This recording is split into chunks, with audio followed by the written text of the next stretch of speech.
All Jimmy has to do is say the word. All Jimmy has to do is say the word, and I will gladly help him jump Roman and Jey. It might take a few more people in addition to me, but we can do that. We can make that happen. And that's crazy coming from me because if you know me, you know Roman's my GOAT. Like, I love that man real bad. He is the reason I got back into wrestling. And right now, for the first time ever, Roman can go home. Because I have an Usos problem that I need solved, and clearly he's not going to be the one to solve it for me. Now, I'll be honest. The last year or so of the Bloodline story, I kind of sort of have started giving up. I have started to believe that maybe after those 4 years, it was done. It was over. But clearly, very clearly, I was wrong. And of course I am, because there's no such thing as peace when you have a tribal chief and a hothead working together. And unfortunately, Jey really did fall back in line far too easily for me to have believed that things should have been changed. Now, I'm going to say my disclaimer really quick. For my Jey fans, I do love Jey. I love Jimmy. I love Roman. Those are my guys as a whole. But please continue this video with caution. Because yes, I'm mad at Jey. Yes, I am livid with Roman. But that is only in kayfabe. That's only in the story. I just want to clarify. This is not anywhere where you should be slandering and talking negative about them folks, because this is the part of wrestling that I do love. I am a story girl. I love a good storyline. I love a good feud. I love something that keeps me on the edge of my seat guessing. I love something that makes me dislike the person I genuinely love. Piss me off. Make me realize that, you know what? Actually, I don't support this person's rights and wrongs. Because I'm known to say I support Roman Reigns' rights and wrongs. I'm known to say I support Bianca Belair's rights and wrongs. But this wrong, I can't support it. And that is strictly because of the story. That is what they're here for. That's what they're getting paid to do, is tell us a story. And of course, I am all in per usual. Now that we've gotten that cleared up, let's talk through what's going on in this story right now and where I would love for this to go in the end, which probably is a hot take, and I'm sorry. It's been a while since Jey Uso has really been himself. And if we're honest, the Jey Uso we've all been used to has not appeared since right before WrestleMania. You can think that the guy who was defending the title and everything else was the same Jey Uso, but it wasn't. The things that led him to that title changed his brain chemistry in ways that's not really easy to unravel. So me saying that Jey hasn't been himself isn't really a bad thing. It was a necessity for him. It was what he needed to do to become champion. But the Jey Uso we've seen these past couple of weeks, no ma'am. Jey has been seen quoting Roman saying either they're going to acknowledge us or we're going to smash them all, which again, I once again begging for the wreck everyone and leave shirts. I don't know what I got to do to get that shirt back on the shop, but if somebody got to connect, let me know. We've even seen Jey lunging as if he was going to put hands on Jimmy. Potentially? Because I'm still not even sure what that little jump was for and if Jimmy was supposed to shake or something. Like, I don't know. But from the quotes to the lunges, Jey has been slowly morphing into Roman Reigns right before our eyes. And we all knew it. We saw it. But there's nothing you can do to stop it. It's almost like a train that's coming trying to hit a car. And the conductor is grabbing the brakes, doing everything he can to stop it. And still, because of the speed, it happens. Jey is on a collision course. And his ending is for that World Heavyweight Championship again. You see, Jey has tasted what it's like to be on top of the mountain. Jey knows what it feels like to be the man, the guy, and he wants it back. He's not main event Jey Uso for no reason. But turning into Roman is not a good thing. We all know Roman has a whole lot of issues. But my biggest thing, I could probably let this all go. I could let it all go. My problem comes in with the mistreatment of Jimmy Uso.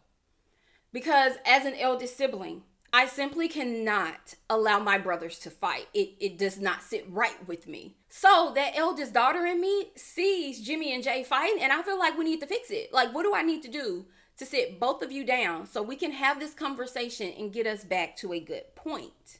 And more than anything, he went too far this past Monday night. Yeah, there's a lot of instances.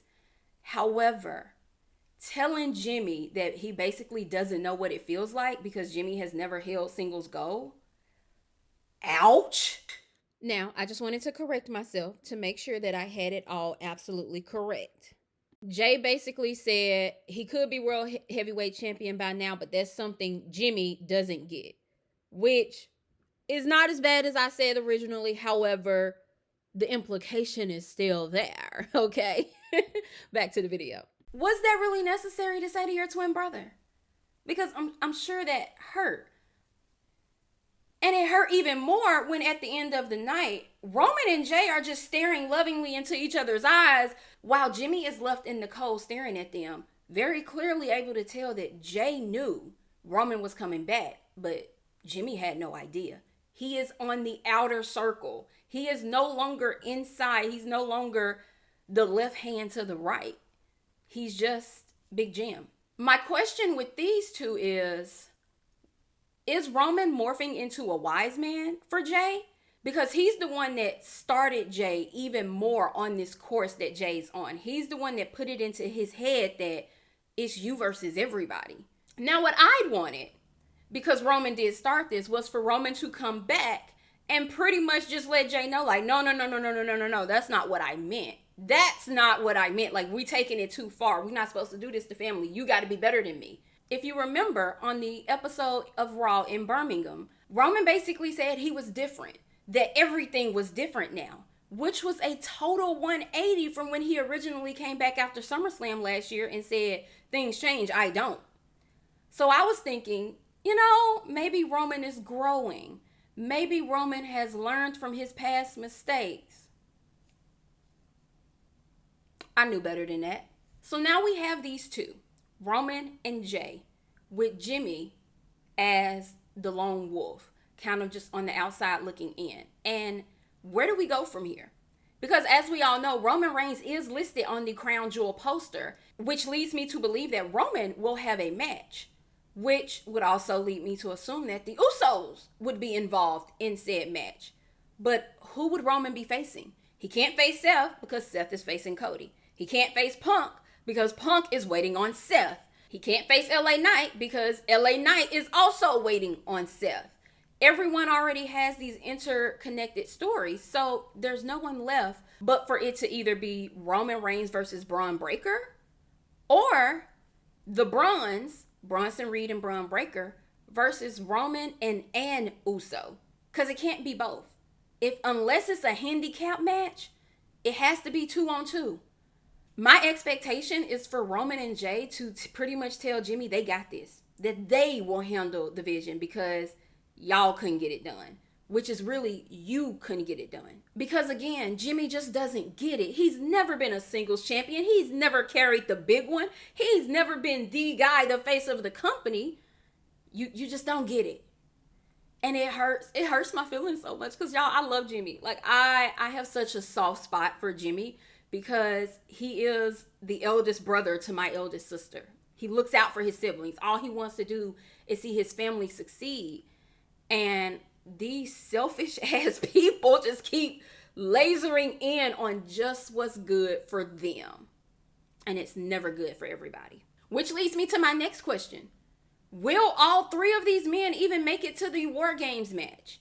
I have been working off the assumption that it would pretty much be Team Seth versus Team Roman in War Games, which is basically the Vision, Seth, Bronson, Braun Breaker, versus Roman, Jey, and Jimmy, and then 2 additional people on each side to round out the teams.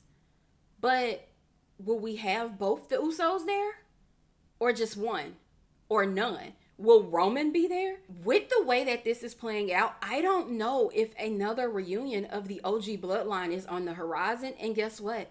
We can't even fix it because the fixer has been left out in the cold. The main event guy and the tribal chief, the OTC one, are working together, but they're ignoring just how important Jimmy has always been.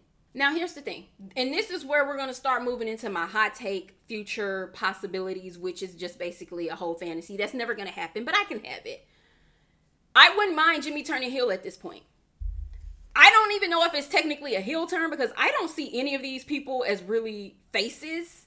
Maybe the Usos are faces, I guess, but Roman is neither a face nor a heel. Roman is just Roman Reigns. He has his own category. I know that tweener exists, but I don't even feel like people like Roman and Rhea don't really fit in that middle category anymore. They're their own people now, you know? I wouldn't mind it because at this point, Jimmy needs to teach them a lesson. Jimmy needs to be the one who finally stands up to these people and says, hey, you're not doing things right and I will not stand with you for a moment longer. Which, that tends to be his role anyway. Now, I do have this crazy, insane theory that he could end up helping the Vision, which really doesn't make sense, but it is strictly because of one person, Paul Heyman. When Paul Heyman returned at War Games, we all noticed a wink and a look that was shared between him and Jimmy Uso. And we all wondered, what the hell was that about? What's going on here? A lot of people expected Jimmy to turn on the OG Bloodline during War Games, but it didn't happen. So we kind of left that heel theory alone. We kind of left him turning on them alone. But what if Paul Heyman has promised to make Jimmy a star? It wouldn't be the first time Paul has made this type of promise. And truthfully, yeah, he actually does have what it takes to get you those matches and get you in the position you would like to be in. With Paul's help, he could easily be facing Dominic Mysterio for the Intercontinental title. Of course, it wouldn't be Seth Rollins, but you know, it gets him one step closer to moving towards that main title. Because the question does remain, why did Paul save Jimmy last Monday on Raw when Jimmy was standing there in the ring surrounded by the Bruins? Paul called them off. Jey left him. There was a laid out LA Knight and Jimmy with the chair. They could have easily overpowered him, but Paul pulled them back. Why? I don't know. I don't know. This is just... We're just having fun. We're just enjoying the story, enjoying how it plays out. This is my hot take. And again, remember, we're just having fun. This is just theory, and this is what we do over here, right? Jimmy Uso should be the tribal chief. Yes, I believe that the next and the rightful tribal chief should be Jimmy Uso. Here's why. Hear me out. Hear me out. When Jimmy came back in the Bloodline story, he did not like the way Roman was treating Jey and tried to help fix that. But unfortunately, there was no help. He'd already been brainwashed, for lack of a better term, by Roman, and Jimmy couldn't really save them. The reason Jey was even able to get out of the Bloodline originally was Jimmy. Jimmy was done allowing Roman to use his brother the way he did. And I have to say his brother because even though originally Jimmy was talking about them, Jimmy went back. Jey left, Jimmy went back. Now, me and Aisha have a whole theory around the Jimmy going back thing that at some point we both have to get on here and share it with y'all. It is probably one of the best conversations I've ever had. So I don't know how we're going to get to that point, but I'm going to talk to her. We're going to figure it out. And I'm not going to share it without her because it's part way her idea too. So yeah, Aisha, we'll talk. When you think back to everything that's happened in the last year, you notice that it has always been Jimmy. Jimmy wanted to save Jey from becoming like Roman the first time, and his theory is coming to pass this time. Jimmy didn't want to see any of his siblings go down that dark road, and he has had to watch both Jey and Solo, his younger brothers, those that he was meant to protect, go down that same path. Jimmy came back specifically at Bad Blood just to save Roman Reigns. Nobody was saving that man. Roman was getting his ass whooped for 2 to 3 months straight after his SummerSlam return. Every time that man came back, he was getting laid out. He's lucky that they weren't like Bronson Reed and didn't take his shoes back then because the man may not have a closet any longer. But it was Jimmy. It was Jimmy who still acknowledged him. It was Jimmy who had his back and still saw him as the tribal chief and gave him that extra oomph to keep moving forward. Even in that same night when they left Cody in the ring and Cody ended up attacked by the Bloodline 2.0, or I guess MFT, it was Jimmy who was able to talk Roman into going back to save Cody. Then you go over to Jey. Jimmy is the one who wanted to mend the relationship between Roman and Jey, and I bet he doubts that something's serious right now. But still, Jimmy came to Raw specifically to help Jey multiple times this year.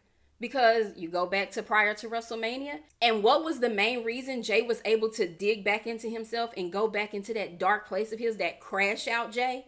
Jimmy's sacrifice. Jimmy literally bled for his brother to have that anger that he needed to have to go after Gunther, and not only go after him, but go after him and take the title from him. It's always been Jimmy. It has always been Jimmy that didn't just have his best interest in mind. He had the family's best interest in mind. Now, do I see Jimmy becoming the tribal chief? Not really. Honestly, it'll probably be tribal comeback for Jey versus Roman at some point.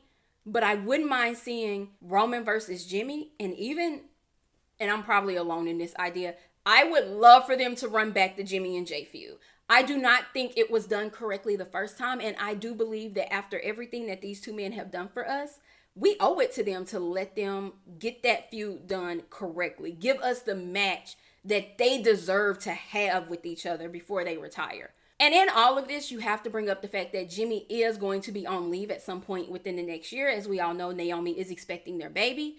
I'm not too worried about that just yet. We still have enough time for Jimmy to not only have this feud with his family, but get a solo title before what I'm assuming Naomi's due date is, since she did tweet and say that she could have the baby during the Hall of Fame ceremony. But like I said, this is really a reach, and this video is probably far longer than I expected it to be. But I had to come on here and talk about my guys, because this is what I love about wrestling. I love the story. Yeah, I want the graps. I want to see you beating the shit out of each other. I want the story too. I love a good story. If you look down my page, you'll see I did the same thing with Naomi and Bianca and Jade a million times. So, y'all let me know down in the comments. Who do you think will end up with the Ulafala? And how do we get us out of this mess? Also, how are you feeling about this Roman and Jey alliance? And where do you think that leaves Jimmy? If you enjoyed this video, make sure you like it, subscribe to my channel, and turn on your post notifications so that you're notified every time I post. So, until the last bell rings, bye guys.